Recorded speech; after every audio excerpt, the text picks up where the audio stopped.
Hello everyone. Welcome to the podcast. Welcome to the deep dive. For decades, society has sold us on this one really fundamental but flawed equation for life. Yeah, the idea that success leads to happiness. Exactly. We're told to work hard, hit the major goal, the promotion, paying off the debt, whatever that milestone is. And then, and only then, you can finally relax and be happy. It sounds so logical, like a fair exchange for your effort. But the sources we dug into for this show that this formula, it's not just backwards, it's a psychological trap that pretty much guarantees you'll be endlessly exhausted. Okay, so let's unpack that.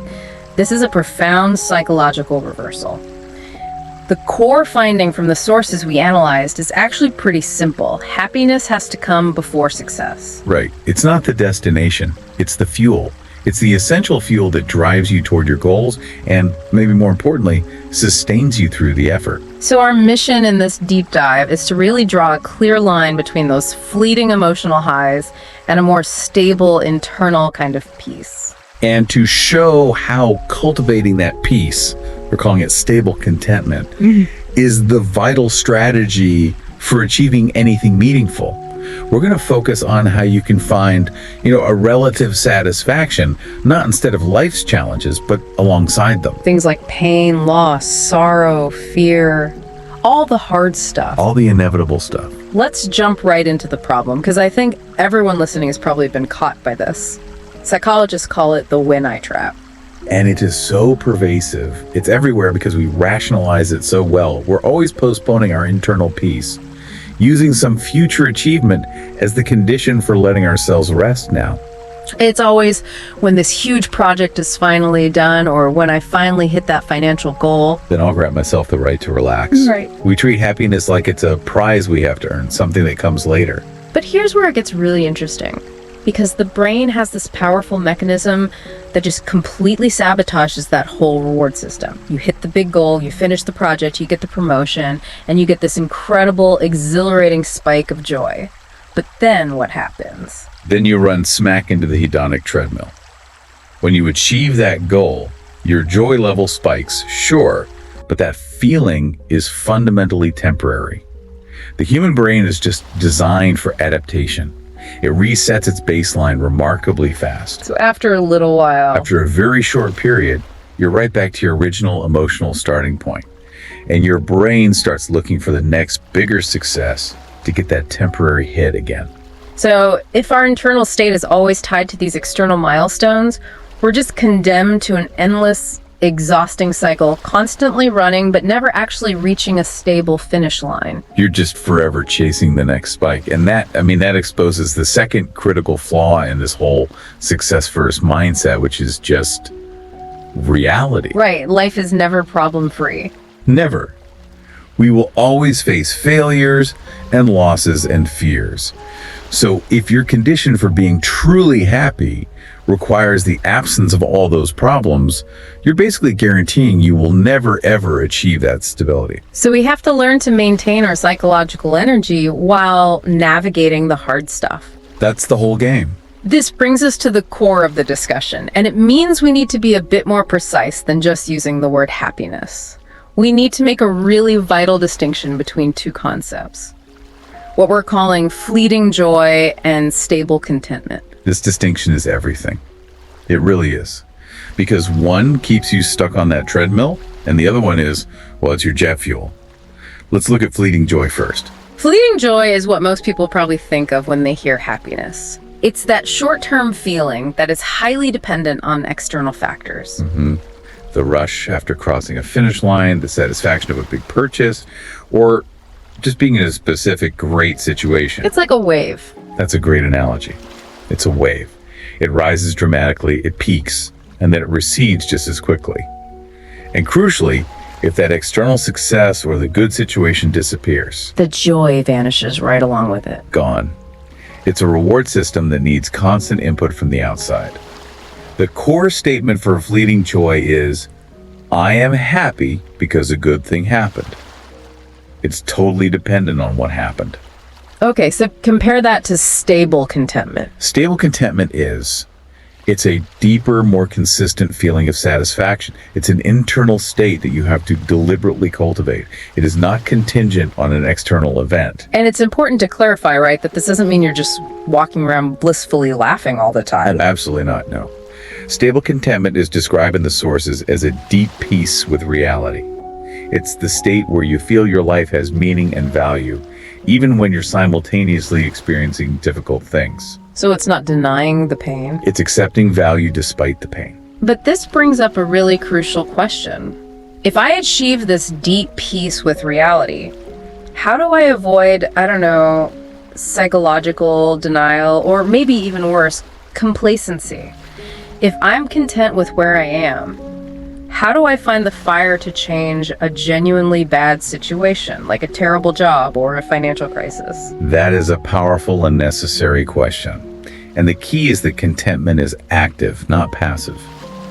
True contentment is recognizing that your inherent value and your capability are totally separate from your current circumstances. I see. It doesn't mean you stop trying to improve things. It means you strive for improvement from a position of strength and clarity, rather than from a position of, desperation and lack. So if I start from desperation, I'm just trying to flee pain, which is exhausting. But if I start from stable contentment, my focus is on building meaning and value, which is actually energizing. Exactly. Contentment says, I am content, even though difficult things are happening. It's dependent on how you relate to your situation, your perspective, not what the situation is. So, to synthesize this for everyone listening, fleeting joy is the reward of success. Stable contentment is the bedrock and the foundation for moving toward that success in the first place. You need that internal fuel to power the long race. You just do. So if contentment is the fuel, why does it matter so much as an active survival and movement strategy? It shifts your entire psychological energy. When you're discontent, your main internal focus is just consumed by fighting fear and trying to avoid failure. But when you achieve stable contentment, your focus can shift to creativity and forward momentum. Let's talk about stability then, because failure is inevitable on any ambitious path. What does contentment actually provide when that storm of setbacks finally hits? It provides an anchor. Think about two people. One has tied their happiness completely to external achievements. So when the major disappointment arrives, the business fails, the relationship ends, they sink. They lost their success, so they've lost their reason to be happy. They're completely capsized. Totally. But the person who cultivated stable contentment internally, They still feel the pain. they feel the pain, they mourn the loss. This isn't denial, but that internal anchor holds them steady. They're battered, but they're not destroyed. And that psychological stability is what allows the brain to move quickly from focusing on losses to focusing on opportunities and solutions. A calm brain is a creative brain. That makes perfect sense. When your mental resources aren't all tied up fighting despair, you can actually use your cognitive function for problem solving, for creativity, for building stronger relationships, all the tools you need for success. That's why the sources really emphasize that trying to maintain a good spirit, cultivating this contentment, is an active conscious task. It's a daily investment that allows you to guide yourself and stay on the path instead of being constantly thrown off course by external chaos. And the ultimate payoff for that internal investment is resilience, that ability to bounce back, which you need for any long-term goal. Absolutely. Inner contentment is probably the most important factor in developing resilience. When you're operating from that stable place, you interpret failure differently. You see it not as some final crushing verdict on your self-worth, but as feedback, Yeah. as data. You say, okay, this specific strategy didn't work.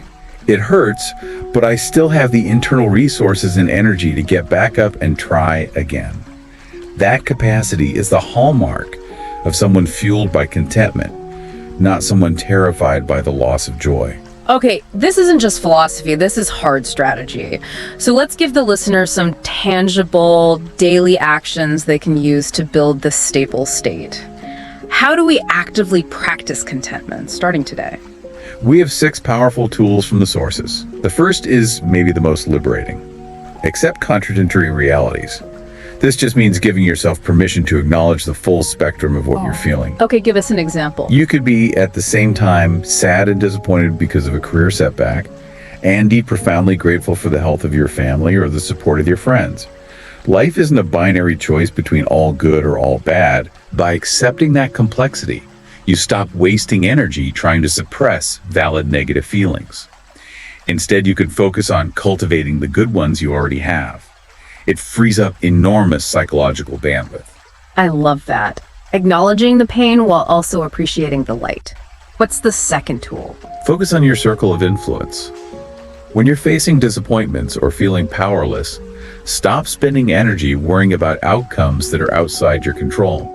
Instead, redirect every ounce of your energy toward the things you can control. Like what, for example? Okay, think about the financial world. You can't control the stock market's volatility. That's way outside your circle. But you can control the skill set you acquire, the hours you put into learning, the quality of your network. By focusing purely on those input variables, you reclaim your sense of agency. And that is vital for contentment. And the third tool is something we hear about a lot, but the source is stress, turning it from just a feeling into an active neurological retraining exercise. Active gratitude. It needs to be a daily, measurable practice. Get a notepad and every day write down 3 small, specific things you're content about. This simple action literally changes your neural pathways. It retrains your brain to default to seeking the positive, even when you're under stress. It's cognitive conditioning. Okay, next up, a technique for navigating instant stress. The 5-minute pause.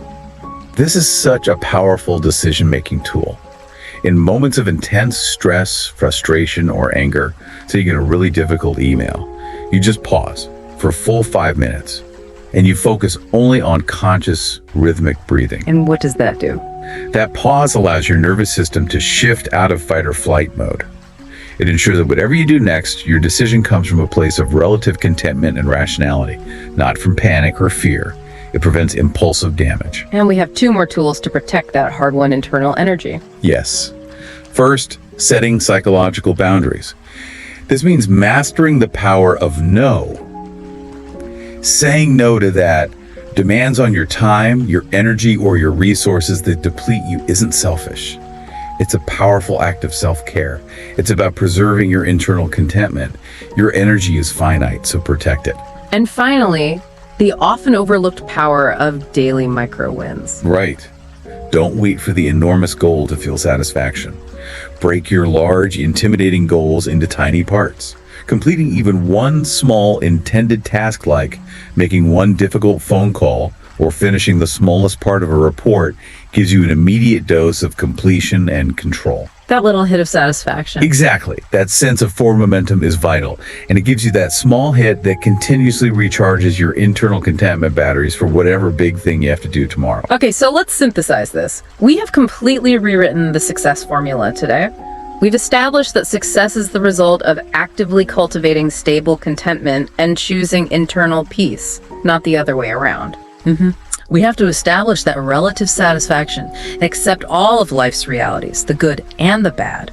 That internal stability is what ultimately becomes your true resilience. It's what enables you to stay in the game long after other people have quit. And that resilience is the differentiator. The person who eventually reaches success is the one who chose to be content throughout the journey, using that deep internal peace as their constant, unwavering fuel. So as you look at your next big challenge, consider this provocative thought. What single small, daily, micro win can you commit to today to actively choose contentment? Charge your internal batteries and prepare yourself for tomorrow's larger move. Take that commitment with you until the next deep dive. Find your fuel, be resilient, and be successful.